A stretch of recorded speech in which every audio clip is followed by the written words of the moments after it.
Afternoon, change of scenery today. We are in a different Airbnb in Sri Lanka, and I appreciate with this setup, it does look a little bit like I'm about to film some sort of casting, but I'm not. However, you may recognize the things I'm going to talk about in this video as stuff where you go, oh yeah, that's happening near me as well. Lots of people have contacted me and said, Geoff, are you going to talk about the rise in road tax from April?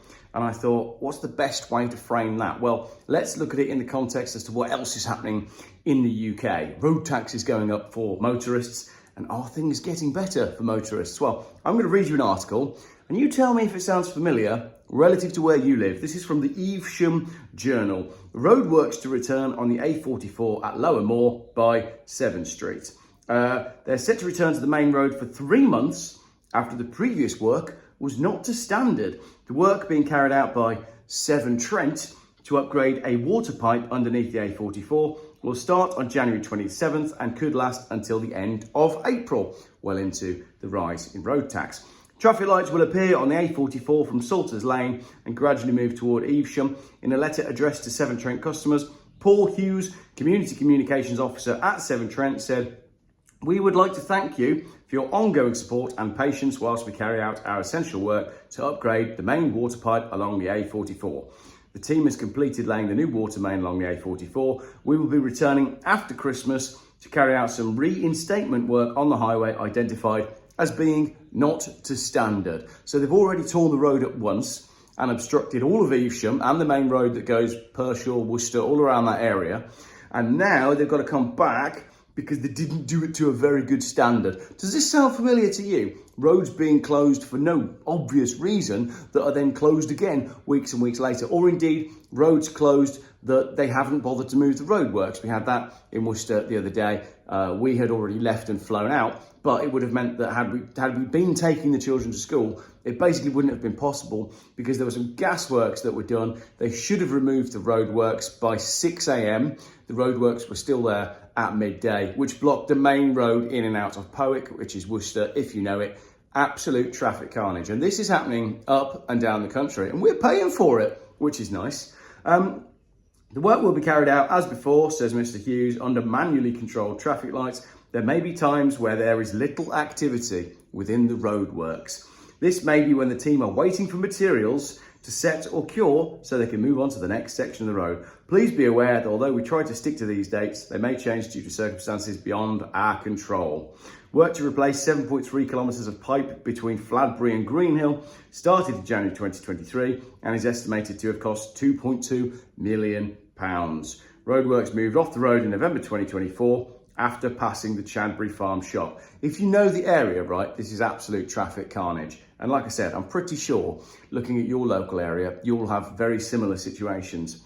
Speaking at the time, Mr. Hughes said these essential upgrades are replacing aging water pipes, which will ensure the local community has a resilient and reliable water supply that's ready to meet the demands from climate change and a growing population.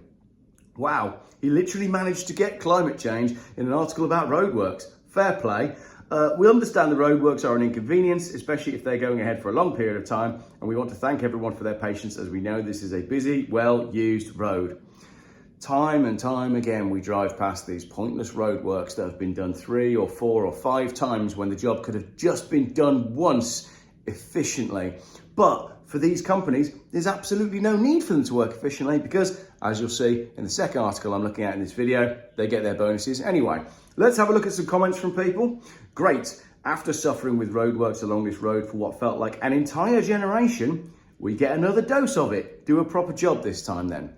Absolutely, fair comment. And then force the workers who did it in the first place to fix it now so drivers can abuse them verbally every day. That would be well deserved.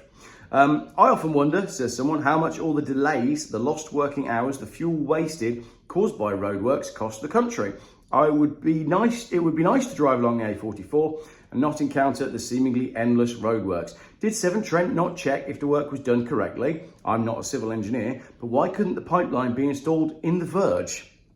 Great points. You know, we've all got questions when we're trying to get places, and you go through 4, 5, 6, 7 sets of temporary traffic lights on a normal route that should take 10 minutes.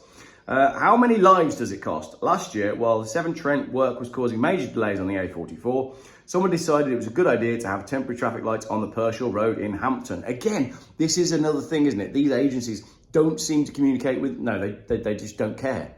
They don't care. Why would they care about your local community? If you've got traffic lights here, and then the gas guys want to go put traffic lights here, and then BT are out installing broadband here, these guys don't care, these guys don't care, and these guys don't care. They're sat in the van laughing at everybody in the traffic. They really couldn't give a damn, so they don't communicate with each other, and there doesn't seem to be anyone in the council who's in charge of making sure the roads flow properly. So they don't care either, because they're getting paid to do, well, I don't know, whatever World Economic Forum bidding it is they're doing, and signing off on dodgy housing contracts from dodgy building contractors. So they don't care either. So nobody cares that it's taking you 45 minutes to do a 5-minute drive using more fuel and costing more money and making you late for work and making your kids not possible to get them to school or college. Nobody cares.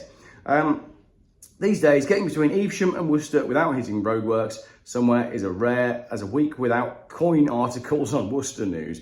Pretty much unheard of. So basically he's saying that ambulances can't get through, which means there must be a case of people dying because of the roadworks. Because, like I said, if you've got 3 sets of roadworks from the waterworks, the gasworks, and then BT, you're knackered. You're absolutely knackered.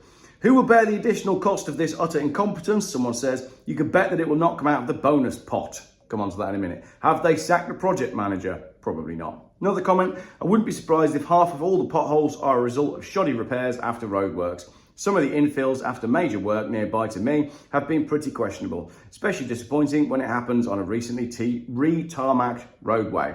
The problem is, there is no accountability. Our taxes pay for new roads and pay again to patch them up year after year. The companies digging the hole should be obliged to repair to a much higher standard, at least as good as the existing standard of the road being worked on. The problem is, you've got a company that gets the contract to close the road, and then a company that gets the contract to repair the road, and they're both incentivized to make the contract stretch out, because if they can make it last 15 days instead of 10 days, they get 5 days more pay. It really is that simple. Nobody cares that you can't get anywhere. Nobody cares that your journeys are taking too long. And the last comment, which is my favourite one, says, hold on a sec, I haven't got my phone. I think I left it in the loft. I'll just go get it. Yeah, back in a minute. Great comment. Right, so Severn Trent then. How's things going at Severn Trent, considering they're holding us up everywhere we go? They're leaking water just about everywhere, and there's never enough water in the reservoirs, and I'm pretty sure in the UK right now they'll start talking about hosepipe bans. How's it going to Severn Trent? Well, Severn Trent to increase shareholder dividends as water bills rise. It came as the water firm said its financial performance up to January the 23rd remains on track. Easy for your performance to remain on track if there's no accountability and nobody punishes you if you perform badly.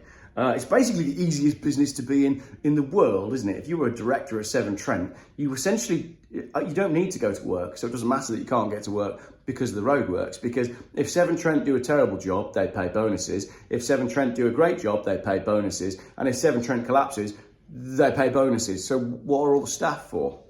The company said that in the inflation-based increase from 121.7 pence dividend it already announced for the current financial year. So they're going from 126 pence to 127 pence. The increase comes amid significant scrutiny over the level of payouts in the sector against the backdrop of rising customer bills and concerns over leaks. Last month, regulator Ofwat fined Troubled Thames Water £18.2 million for paying £158.3 million in dividends to shareholders, which it said were not justified. Great. So you pay out 158 million and you get fined 18 million. It should be the other way around. Severn Trent said it has proposed the increased dividend after considering the final determination, which was revealed by the regulator last month. In the final determination, Ofwat said that Severn Trent would be able to increase customer bills by an average of 47% over the next 5 years. Cool. So not only is the water company Severn Trent not working for you, but Ofwat, the water regulator, they're not working for you either, because they've just allowed Severn Trent to increase the bills by 47% over the next 5 years. The company said the bill rise will help its effort to halve spills by 2030, reduce pollution by 30%, and reduce leakage a further 16%. I've got an idea, right? And it's a really controversial one. Let's reduce dividends by 100%. Let's do that and then do all the other stuff. That's a much better idea, but I apologise. I am just a normal man in the street, and normal men in the street don't work at these companies.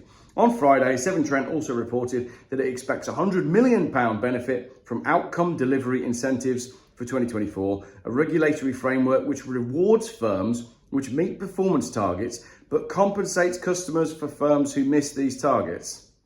So basically, all of these ex-government-owned industries, your water, your railways, all of that, it doesn't matter if they don't perform because nobody is hanging anyone from bridges or pulling them through the street attached to a pickup truck for poor performance, which is like what happens in Mexico. So what are we going to do to make sure there's accountability? Because as I said, your road tax is going up. Your road tax is no longer connected to the quality of the roads, and it hasn't been for a very long time. The quality of the roads is terrible. The flow of the roads is terrible. And Severn Trent are doing an absolutely shocking job. And we have to pay for it. You have to pay for it. You're obliged to pay your water bill. You're obliged to pay your road tax. I appreciate there are ways around it. And if you're the sort of person that's watching this thinking, Geoff, you should unregister your car from the DVLA, send me an email. I want to know how to do it.